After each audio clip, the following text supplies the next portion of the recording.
इस बात का वर्णन किया श्रील प्रभुपाद जी ने कि योग की पूर्णता, the perfection of yoga is to realise the supreme lord. परम भगवान का साक्षात्कार करना, उनका दर्शन करना, यह योग की पूर्णता है। जैसा भगवान गीता में भी भगवान ने बताया, श्री कृष्ण कहते हैं योगिनाम अपि सर्वेषां मद्गतेन अंतरात्मना। सभी प्रकार की योगियों में जो मेरा भक्त है वो सर्वश्रेष्ठ योगी है। साथ ही साथ इस बात को भी स्पष्ट किया गया कि जो भगवान का भक्त है सर्वत्र चैमय पश्यति, वो सर्वत्र सब जगह पर भगवान का दर्शन करता है। जो भगवान का उन्नत भक्त है वो सभी जगह पर भगवान का अनुभव करता है। 3 प्रकार के भक्तों के बारे में हम जानते हैं, कनिष्ठ अधिकारी, मध्यम अधिकारी, उत्तम अधिकारी। उत्तम अधिकारी वो है जिसके लिए भगवान सर्वत्र व्याप्त हैं, जो सभी चीजों में, सभी वस्तुओं में, सभी जगह पर भगवान का दर्शन करता है, भगवान का अनुभव करता है। So now A is equals to B, B is equals to C, so A is equals to C. Therefore, जो वास्तविक योगी है वो परम भक्त है, जो सभी जगह पर भगवान का दर्शन, भगवान की अनुभूति करता है, और यही श्रेष्ठ योगी है। तो हम देखते हैं कि स्थिति एक भक्त की होती है, और पतंजलि जी ने बतलाया स्पष्ट रूप से योग की 8 स्थितियों को, 8 स्तर को, और अलग अलग स्तर पे अलग अलग विषयों का, अलग अलग सब्जेक्ट का डिस्क्रिप्शन दिया गया है। पहला जो स्तर है वो प्रारंभ होता है यम से और फिर नियम से। So like this is further explained. And the topmost stage is samadhi, uninterrupted meditation on the Lord, Supreme Lord, परम भगवान का लगातार, विदाउट किसी इंटरप्शन से, जैसा भगवान ने भगवत गीता में बताया, सततम कीर्तयन्तो मां, अनइंटरप्टेड है। तो जो भक्त है वो निरंतर समाधि में रहता है, जैसे माता जसोदा निरंतर समाधि में रहती थी। कोई कह सकता है समाधि का मतलब आंख बंद करके एक जगह पर बैठना है, परंतु भक्त एक जगह बैठने की आवश्यकता नहीं है। चलते फिरते, उठते, कार्य करते हुए, सब काम करते हुए भी वे समाधि की अवस्था में रहते हैं, क्योंकि उनका मन हर समय पूरी तरह से, सारी इंद्रियां एकमात्र भगवान की सेवा में नियोजित रहती है। They are always fully focused and absorbed. और इस प्रकार की समाधि की अवस्था में पतन का कोई गुंजाइश ही नहीं, because they will never be deviated from there core. किंतु दुर्भाग्य की बात है कि आजकल के समय में तथाकथित योगी लोग, योग की शिक्षा देने वाले लोग पतंजलि के इन सिद्धांतों से भटक चुके, और वे सिर्फ शरीर के कुछ आसन और श्वास की क्रियाओं को योग समझते हैं। Some physical exercises and some breathing practices, but this is not the complete yoga. It has to be taken completely. किसी भी उपन्यास के 1 या 2 लाइन को पढ़ करके आप उस उपन्यास का सार नहीं जान सकते, ठीक है। तो वास्तविक रूप से जब कोई भक्त इस प्रकार से आत्मा साक्षात्कार यानी परमात्मा का दर्शन करता है तो दिव्य आनंद का अनुभव करता है। जो आनंद इन इंद्रियों के द्वारा प्राप्त किए गए आनंद से परे है, ट्रांसेंडेंटल, दिव्य है। इस संसार में लोगों को सिर्फ इंद्रियों के आनंद का अनुभव है, the happiness which people can derive temporarily from the sense organs, ठीक है। परंतु जो वास्तविक आनंद है वो इन इंद्रियों के द्वारा प्राप्त आनंद से कई गुना ज्यादा है, unlimitedly more, and that happiness is expanding every second. Anandam buddhivardhana pratipadam purnamrit aswada. So that anand, that happiness of devotion, that happiness of devotion is increasing every second, and that is available to the unalloyed devotees of the Lord. इसलिए बताया गया इति राम पदेना सो परम ब्रह्म विधीयते। जो योगी हैं वे हृदय में भगवान का दर्शन करते हैं और भगवान की सेवाओं को अर्पण करते हैं। Constantly they rendered loving devotional services to the Lord. और ऐसे भक्तगण भगवान राम की शरण देते हैं, क्योंकि वे परम आनंद के स्रोत हैं, और ऐसे भक्तों के लिए भगवान सदैव उपलब्ध है। परंतु दुर्भाग्य के कारण जो अद्वैतवादी है, those who are impersonalists, उनके कम ज्ञान के कारण वो सोचते हैं भगवान से एकाकार होना, to merge with the Supreme Lord is the perfection, whereas it is not so. यदि हम भगवान में लीन हो गए तो फिर भगवान और हम एक हो गए, एकत्व, केवल्य, जिसको जो वो लोग समझते हैं। परंतु वास्तविक रूप से कहा गया है केवल्य नरकाय के, केवल्य नरकाय के। एक भक्त के लिए कैवल्य की स्थिति, तथाकथित कैवल्य की स्थिति नरक से भी ज्यादा दुर्भाग्यपूर्ण है। वो कभी इसकी कल्पना नहीं करता। हनुमान जी के प्रमाण को देखना पड़ेगा। वे भगवान राम में एक नहीं होना चाहते। उन्होंने साफ बता दिया, हे भगवान, कोई भी ऐसी स्थिति जिसमें मेरा और आपका यह जो संबंध स्वामी और सेवक का है, आप मेरे स्वामी हो, मैं आपका सेवक हूँ, इस संबंध के अंदर यदि कोई चीज व्यवधान आती है तो मुझे वो कभी भी पसंद नहीं है। I am never going to accept. You are eternally my Lord. I am your eternal servant. And my happiness is to render pure loving services up to you.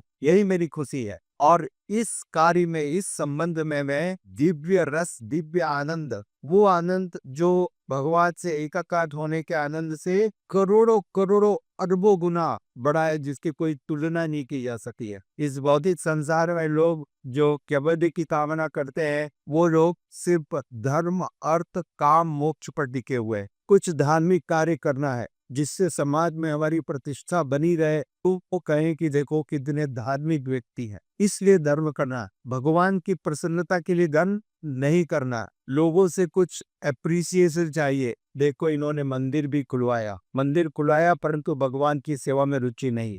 तो इस प्रकार से धर्म का आयोजन करते हैं और उनका वास्तविक प्रयोजन पर रहता है अन्यायेन अर्थ संचयन। किसी भी प्रकार से अधिक धन कमाऊं, अधिक धन जमा करूं। भौतिक संसार के धन के प्रति हमेशा प्रयत्नशील रहते हैं और अपनी आध्यात्मिक अर्हताओं को निग्लेक्ट करते हैं। They will not be attentive and careful. जैसा मैं सुबह एयरपोर्ट टिकता हूँ, वहां पर जाने के लिए, बिजनेस के लिए वो रात को 2 बजे भी उठ जाएंगे और पंचोली वहां पर पहुंच जाते हैं, कोई नहीं होता। और जब ऐसे लोगों को कहा जाता है मंगल आरती अटेंड करो, तो ऐसा लगता है जैसे उनके ऊपर 20 घड़े पानी डाल दिया गया। दे आर नेवर enthusiastic, क्योंकि they don't understand the value of this. जबकि एक भक्त के लिए ये इतना महत्वपूर्ण है, राइट? सो दे वो धर्म, अर्थ, इसके धर्म करते हैं और धर्म करके मेरा बिजनेस अच्छा चलेगा, अर्थ की प्राप्ति होगी। और जब अर्थ की प्राप्ति होगी तो क्या करूँगा? काम, अपनी इन भौतिक इच्छाओं को अच्छी तरह से संतुष्ट कर सकूंगा। मेरे पास अच्छी दाढ़ी होगी, अच्छा रहने की व्यवस्था होगी, अच्छी तरह से सोऊंगा, अच्छी स्त्रियां होंगी, पूरी तरह से भोग करूंगा मन की संतुष्टि के साथ। धर्म, अर्थ, काम। और जब मेरा मन इन सब से तुष्ट हो जाएगा तब मुक्ति, इससे मैं मुक्ति प्राप्त करके भगवान में एक हो जाऊंगा। तो वास्तविक रूप से श्रीमद् भागवतम जैसे महान ग्रंथ में इन सब की भर्त्सना की गई है। कंप्लीटली डिस्करेज, कंप्लीटली धर्म प्रोचित कैटवत्र निर्वत्सराम सता। इसलिए पहले ही बता दिया, ये सब चीटिंग रिलीजन है, ये सब धोखा देने वाली वृत्तियां है, ये सब धोखा है। वास्तविक रूप से जीवात्मा, जैसा भगवान श्री चैतन्य महाप्रभु ने बताया, जीवात्मा भगवान का नित्य दास है। जीव भूता सनातना, जीवात्मा जीवात्मा ही रहेगा, कभी ब्रह्मा बनने वाला नहीं है, कभी भगवान बनने वाला नहीं है, वो जीवात्मा ही रहेगा। जीवात्मा कभी भगवान होने वाला नहीं है। So the real happiness is in eternal service of that supreme Lord. और वो जो संबंध है, that relationship with the supreme Lord, that feeling of that relationship itself gives so much of Joy and happiness, pleasure. जिस प्रकार से आपको एक बच्चे को अपनी माँ के साथ जो संबंध है, उस संबंध में जो आनंद प्राप्त होता है, दुनिया की कोई भी वस्तु ले आओ, पूरी संसार की प्रॉपर्टी का पेपर उसके हाथ में सामने रखो, ये ले ले, चुप हो जा, परंतु वो उस पेपर को फाड़ देगा और वो अपनी माँ के लिए जिद करेगा और उसी के लिए रोएगा, क्योंकि वो उस प्रेम का अनुभव करना चाहता है। He wants to experience that love। उस लव में जो आनंद है, जो खुशी है, जो संतुष्टि है, वो इस संसार की किसी भी वस्तु में नहीं है। परंतु जैसे जैसे उसका मन दूषित होने लगता है, gets contaminated, influenced by the material world, gradually his priorities starts changing। फिर वही छोटा बालक बड़ा होकर के अपने माँ और पिता को वृद्धाश्रम में भेज देता है, उन्हीं के साथ चीटिंग करता है, उन्हीं को धक्के मारता है। तो यह अंतर होता है उसकी चेतना को दूषित होने के कारण, because is intelligence is getting polluted, और इसलिए इस पॉल्यूशन को दूर करने की आवश्यकता है। इसलिए भगवान श्री चैतन्य महाप्रभु ने बताया सबसे पहले इस पॉल्यूशन को, इस प्रदूषण को दूर करना है। इसलिए चेतो दर्पण मार्जनम, one should constantly chant the holy name of the Lord to purify his consciousness। इसलिए अद्वैतवादी के अनुसार जब योगी ब्रह्म से साथ तदात्कार प्राप्त करता है तो अपना व्यस्त अस्तित्व को बैठता है, उसे वे केवल कहे जाने वाले परम पद की प्राप्ति समझते हैं, परंतु ऐसा नहीं है। पूर्ण पुरुषोत्तम भगवान का साक्षात्कार की अवस्था ही केवल the realisation of the supreme Lord, किस प्रकार से भगवान सभी कारणों के कारण है। ओके, दिस इज केवल to know very well distinctly that he is the supreme Lord and I am his servant. वे परम भगवान है, मैं उनका नित्य सेवक हूँ। और पूर्ण आत्मबोध की अवस्था में श्री भगवान को समझा जा सकता है, और ये वास्तविक कैवल्य। जो मायावादियों का कैवल्य है वो उन्होंने साफ बता दिया, कैवल्य नरकाए थे। उनके अनुसार जब मनुष्य भौतिक कामनाओं से मुक्त होकर के आत्मा और परमात्मा आत्मबोध में स्थित हो जाता है तो उसे चित्त शक्ति कहते हैं, सच्चित आनंद। और इस प्रकार से चित्त शक्ति के अंदर में स्थापित होने के बाद when he gets situated, then he starts experiencing unlimited आनंद, असीम आनंद का अनुभव करना प्रारंभ करता है, जो आनंद कभी समाप्त नहीं होता, जो आनंद कभी समाप्त नहीं होता, हर क्षण बढ़ते जाता है, जिसे भगवद गीता में परम सुख कहा गया है, जो भौतिक इंद्रियों के परे है, बियॉन्ड द मटेरियल सेंसेस। जो भौतिक इंद्रियों के, इसका प्रमाण आपको मिल सकता है भीष्म पितामह के जीवन से। भीष्म पितामह, उनका पूरा शरीर नुकीले जहरीले बाणों से भेद दिया गया था। भेद दिया मतलब यहाँ से तीर लग करके इधर से बाहर निकल चुका था, कंप्लीट टीयर्स आर पार हो चुके थे तीर, और एक तीर नहीं लगा, पूरा शरीर तीरों से भिगा हुआ था। No one can imagine. Jesus Christ को कुछ कीले मारे गए और जीसस क्राइस्ट ने प्राण छोड़ दी। भीष्म पितामह के पूरे शरीर में नीचे से ऊपर तक तीर आर पार हो गए। वो कष्ट में चित्कार नहीं कर रहे, नो। जब भगवान श्री कृष्ण उनके समक्ष आए, भगवान उनके हृदय की इच्छाओं को जानते थे, इसलिए उस युद्ध भूमि में भगवान श्री कृष्ण स्वयं आए, पांडवों को मैंने कहा चलो आज भीष्म पितामह से आप लोग शिक्षा प्राप्त करो। और जब भगवान उनके साथ आए तो भगवान को अपने नेत्रों से देखते हुए उनके नेत्रों से खुशी का जल बह रहा था और मंद मंद मुस्कुरा रहे थे। He was smiling. There was a beautiful smile on his face. समझ रहे हो? तो इससे प्रमाणित होता है कि यह आनंद इंद्रियों के परे है। आप कल्पना कर सकते हो उनके शरीर में कितना कष्ट हो रहा होगा जब पूरा शरीर इन तीरों से भेद दिया गया है। How much painful. हमको एक छोटी सी सुई लगती है तो कष्ट का अनुभव करते हैं। तो वास्तविक रूप से जो व्यक्ति इस प्रकार के दिव्य आनंद में स्थित होता है उसको बाहर का कोई भी दुख प्रभावित नहीं करता। इसलिए दो प्रकार के समाधियों का वर्णन किया गया, संप्रज्ञात और असंप्रज्ञात, मानसिक चिंतन तथा आत्मबोध। ओके, मानसिक चिंतन तथा realisation of the supreme Lord and our eternal relationship with that lord. और उस संबंध के ऊपर जो व्यक्ति कार्य करता है, एक्ट्स ऑन इट, तो उसको कहते हैं प्रयोजन। संबंध, अभिधेय, प्रयोजन। That is the perfection. We learn the philosophy, we understand the tattva, and then we act on it. If we do not act on it, we cannot realize. So ultimately, everyone has to act on it, practice in his day-to-day life. जब मनुष्य ईश्वर के परम रूप का निरंतर साक्षात्कार करता है तो उसे सिद्ध अवस्था प्राप्त हो जाती है। Then that is the perfection, जैसा कि कलर्म मुनि को प्राप्त हुई थी। अष्टांग योग पद्धति में 8 सिद्धियां हैं। इनमें मनुष्य हल्के से हल्का और भारी से भारी हो सकता है। अनिमा, गरिमा, नबिमा, प्राप्ति, संहिता जैसा भी आता है चर्चा की। सो मेनी डिफरेंट, परंतु वास्तविक रूप से ये सारी सिद्धियां भी भौतिक हैं। इस डिवाइन ग्रेस श्रील भक्ति सिद्धांत सरस्वती गोस्वामी प्रभुपाद जी कहते थे, क्या लाभ इन सिद्धियों का? मान लो आप सिद्धि प्राप्त करके हवा से हल्के हो गए, हवा में उड़ना सीख लिए, तो वो उड़ने का कार्य आप एक एरोप्लेन की टिकट देके भी कर सकते। मरना तो पड़ेगा, मरना तो पड़ेगा। अरे भले ही आप चंद्रमा पे चले जाओ, भले ही आप मंगल ग्रह के ऊपर अपना महल बना लो, अब प्रभु जी मंगल ग्रह पे रहने लगे, इतने धनवान है, टेक्नोलॉजी में इतने एडवांस है, एलोन मस्क का पर्सनल फ्रेंड है, फैमिली फ्रेंड, परंतु वहां पर भी बुढ़ापा आएगा, बीमारियां वहां पर भी आएंगी और मृत्यु वहां पर भी आपको आएगी। तो फायदा क्या हुआ,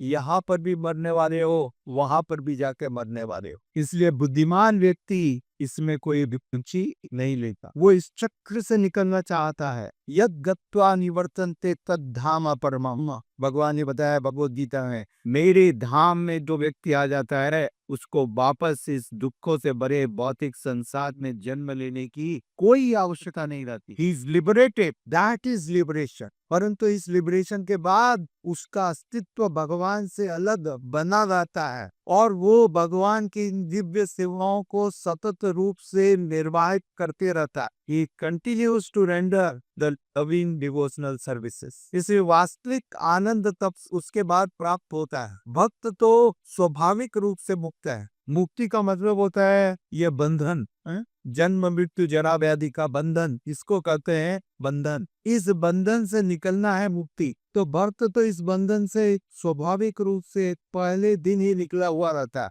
He is no more in this bondage. He is experiencing unlimited bliss of devotional service. भक्ति का शुभारंभ व्यष्टि आत्मा है तथा परमात्मा है श्री कृष्ण और श्री कृष्ण तथा भक्तों के साथ संबंध होने पर होता है और इसे प्राप्त करने पर च्युत होने का कोई प्रश्न ही नहीं उठता। Yes, once somebody attains this position, he never gets deviated from that. अन्यथा इस संसार में कोई भी व्यक्ति कितना भी बड़ा योगी न क्यों ना हो, विश्वामित्र इतने बड़े योगी थे, अपने मार्ग से च्युत हो गए, he got deviated. So अपनी ऋषि इतने बड़े योगी थे, अपने मार्ग से डिविएट। वही नर नारायण तपस्या कर रहे थे और इतनी बड़ी बड़ी अप्सराएं आई, घुंघरुओं की आवाज की, अपने शरीर के हाव भाव दिखाए, अंगों का प्रदर्शन किया, परंतु उनके ऊपर कोई प्रभाव नहीं हुआ। Unaffected, total, right? So because the happiness, the transcendental pleasure which a devotee is deriving in performing the devotional services is unlimitedly